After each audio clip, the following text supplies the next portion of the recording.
Toon Bells.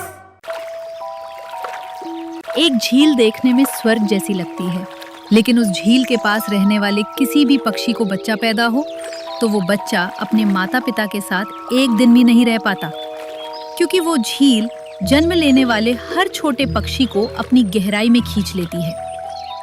वे सब बच्चे कहाँ जा रहे हैं?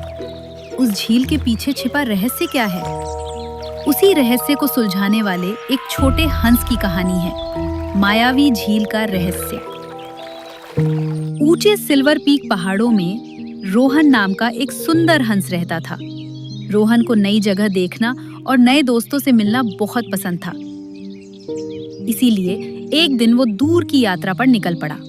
कई जंगलों, नदियों और पहाड़ों को पार करते हुए आखिरकार वो एक अद्भुत घाटी में पहुंचा। उस घाटी के बीच में आईने की तरह चमकती हुई एक बड़ी झील दिखाई दी। चारों ओर हरे भरे पेड़, रंग बिरंगे फूल और मधुर आवाज में गाते पक्षी थे। उस सुंदर प्रकृति को देखकर रोहन ने खुशी से पंख फैलाए और झील के चारों ओर चक्कर लगाए। लेकिन ये खुशी ज्यादा समय तक नहीं टिकी।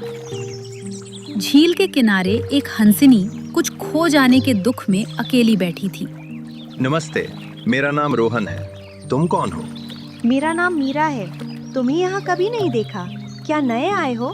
हाँ, मैं सिल्वर पीक से आया हूँ। लेकिन क्या मैं एक बात पूछूं?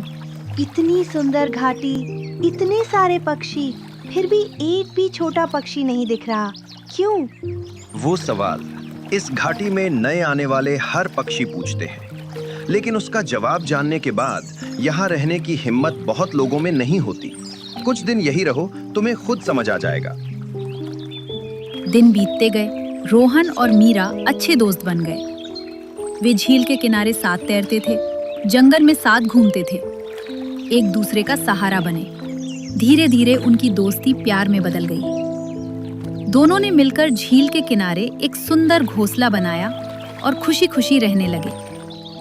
समय बीता। एक दिन मीरा ने एक सुंदर अंडा दिया। उस अंडे को देखकर रोहन खुशी से घोंसले के चारों ओर उड़ते हुए गाना गाने लगा, लेकिन मीरा चुपचाप उस अंडे को ही देख रही थी। उसकी आंखों में खुशी से ज्यादा डर दिखाई दे रहा था। मीरा, क्या हुआ? हमें इतनी खुशी मिली है, फिर भी तुम ऐसी क्यों हो? रोहन, अब तुम्हें सच बताने का समय आ गया है। ये झील देखने में जितनी सुंदर है, इसका रहस्य उतना ही भयानक है। रहस्य क्या है वो? इस घाटी में किसी भी पक्षी को बच्चा पैदा होते ही ये झील उस बच्चे को अपनी गहराइयों में खींच लेती है। उसके बाद वो बच्चा फिर कभी बाहर नहीं आता। क्या ये कैसे संभव है? अगर हम सब मिलकर अंदर जाकर अपने बच्चों को ढूंढें तो? वो असंभव है। अगर कोई झील की गहराई में जाने की कोशिश करता है तो पानी पत्थर से भी ज्यादा सख्त हो जाता है। कितनी भी कोशिश कर लो, कोई अंदर नहीं जा सकता। इसलिए रोहन, मेरी बात मानो। हमारा बच्चा पैदा होने से पहले हम ये घाटी छोड़कर चले जाते हैं। नहीं, हम कहीं नहीं जाएंगे। हमारा बच्चा हमारी आंखों के सामने बढ़ेगा। इस दुनिया में कोई भी हमारे बच्चे को हमसे नहीं छीन सकता। आखिरकार मीरा का अंडा फूटा। उसमें से छोटे छोटे सफेद पंखों वाला एक प्यारा सा हंस का बच्चा बाहर आया। उस नन्हे को देखकर रोहन और मीरा की खुशी का ठिकाना ना रहा। मीरा, देखो, हमारा बच्चा कितना सुंदर है। हाँ रोहन, हमारा नन्हा कितना प्यारा है। अब से ये नन्हा ही हमारी दुनिया है। इसका नाम नील रखते हैं। बहुत अच्छा नाम है। अब से हमारे नन्हे का नाम नील होगा। उस दिन तीनों ने मिलकर बहुत खुशी मनाई। नील ने पहली बार अपने छोटे छोटे पंख फड़फड़ाए। पहली बार अपने माता पिता के साथ झील के किनारे चला। उन्हें नहीं पता था कि वो नील के साथ बिताया गया पहला और आखिरी शांतिपूर्ण दिन था। अगली सुबह झील अचानक कांप उठी। शांत पानी नीली रोशनी से चमकने लगा। आसपास के सभी पक्षी डर के मारे हवा में उड़ गए। तभी झील के बीच में एक विशाल भंवर बन गया। माँ, पापा, मुझे डर लग रहा है। कुछ मुझे अंदर खींच रहा है। नील, डरो मत, पापा आ रहे हैं। रोहन, जल्दी, ये वही माया है। हमारे बच्चे को ले जा रही है। देखते ही देखते नील धीरे धीरे हवा में ऊपर उठने लगा। कोई अदृश्य शक्ति उसे भंवर की ओर खींचने लगी। माँ, पापा, मुझे मत छोड़ो। रोहन बिजली की तरह उड़ा। मीरा भी तुरंत उसकी ओर लपकी। दोनों ने नील को पकड़ने की कोशिश की, लेकिन एक पल की देरी हो गई। नील भंवर में फिसल गया और झील की गहराइयों में गायब हो गया। नील, मेरा बच्चा। नील! रोहन ने बिना सोचे झील में छलांग लगा दी। मीरा भी उसके पीछे गई, लेकिन जैसे ही वे अंदर जाने वाले थे, पानी के ऊपर एक अदृश्य मायावी दीवार बन गई। धड़ाम! दोनों उस दीवार से जोर से टकराकर पीछे की ओर उछले और किनारे पर गिर गए। ये क्या है? पानी पत्थर की तरह कैसे बदल गया? मैंने पहले ही कहा था ना रोहन, ये झील हमारे बच्चे को ले जाएगी। कौन है? हमारे बच्चे को किसने छीना है? सामने आओ। तभी झील के बीच लहरें विशाल होकर उठी। नीली रोशनी और भी तेज चमकने लगी। उन गहराइयों से एक भयानक आवाज सुनाई दी। इस घाटी में किसी भी पक्षी को माता पिता का सुख नहीं मिलेगा जब तक हमारी सबसे कीमती चीज जो हमसे चुराई गई है हमें वापस नहीं मिलती। तब तक तुम्हारे सभी बच्चे हमारे पास रहेंगे। तुम कौन हो? हमारे बच्चों को क्यों बंदी बनाया है?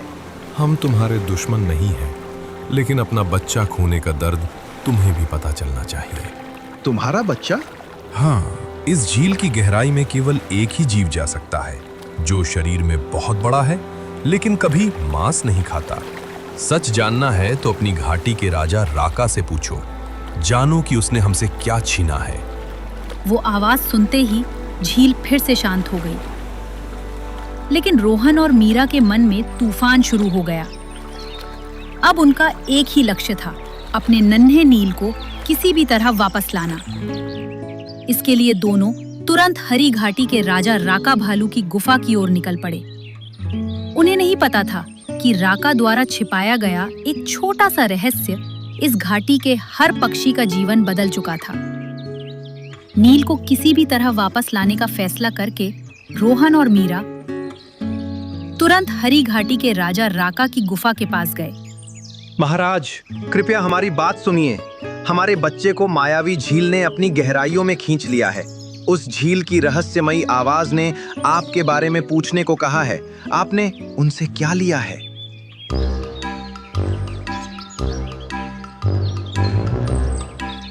क्या कहा? वो मायावी झील? नहीं, मैं उस झील के पास भी नहीं जाऊंगा। वहां जाने का मतलब है अपनी जान जोखिम में डालना। तुम किसी और से पूछो। महाराज, हमें हमारे बच्चे के अलावा और कुछ नहीं चाहिए। कृपया हमारी मदद कीजिए। क्षमा करे, मैं कुछ नहीं कर सकता। राका का व्यवहार देखकर रोहन को संदेह हुआ कि वो कोई सच छिपा रहा है, लेकिन वहां रुकने की स्थिति नहीं थी। तुरंत दोनों सिल्वर पीक राज्य की ओर निकल पड़े। सिल्वर पीक के राजा गजराज थे। उनकी ताकत जितनी महान थी, उनका न्याय भी उतना ही महान था। रोहन ने पूरी घटना गजराज को बताई। एक राजा अपनी प्रजा के आंसू देखकर चुप नहीं रह सकता। राका अपनी जिम्मेदारी भूल गया होगा, लेकिन मैं नहीं। जब तक तुम्हारा बच्चा वापस नहीं आता, ये कोशिश नहीं रुकेगी। चलो। रोहन और मीरा के साथ गजराज मायावी झील के पास पहुंचे। उस समय झील फिर से नीली रोशनी से चमकने लगी। गजराज ने बहादुरी से कदम आगे बढ़ाया। जैसे ही उनके विशाल पैर ने पानी को छुआ, एक चमत्कार हुआ। झील का पानी अपने आप दो हिस्सों में बंट गया। बीच में एक रास्ता बन गया।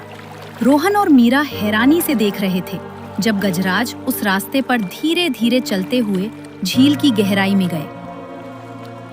झील के तल पर एक अद्भुत जलीय महल दिखाई दी। उस महल के बीच में सोने की तरह चमकने वाली दो बड़ी मछलियां थीं। उनकी आंखों में गुस्सा नहीं, बल्कि कई दिनों का दुख दिखाई दे रहा था। तुम कौन हो? तुमने इन मासूम बच्चों को क्यों बंदी बनाया है? गजराज, हम इस झील के रक्षक हैं। एक दिन इस घाटी का राजा राका यहाँ पानी पीने आया। तब उसने हमारे इकलौते बच्चे को देखा। वह सोने की तरह चमक रहा था, इसलिए उसने उसे एक जादुई वस्तु समझ लिया। वह उसे हमारी आंखों के सामने पानी से निकाल कर ले गया। हम पानी से बाहर नहीं आ सके और अपने बच्चे को नहीं बचा पाए। उस दिन हमने जो दर्द सहा वह कोई और न सहे, लेकिन अपने बच्चे के लिए तड़पते हुए हमने एक बड़ी गलती कर दी। हमने तय किया कि जब तक हमारा बच्चा वापस नहीं आता, इस घाटी के किसी भी पक्षी को अपने बच्चों की खुशी नहीं मिलेगी। मैं तुम्हारा दर्द समझता हूँ, लेकिन गलती राका ने की है। उस गलती के लिए मासूम बच्चों को सजा देना न्याय नहीं है। मैं वादा करता हूँ, मैं तुम्हारा बच्चा तुम्हारे पास लाऊंगा।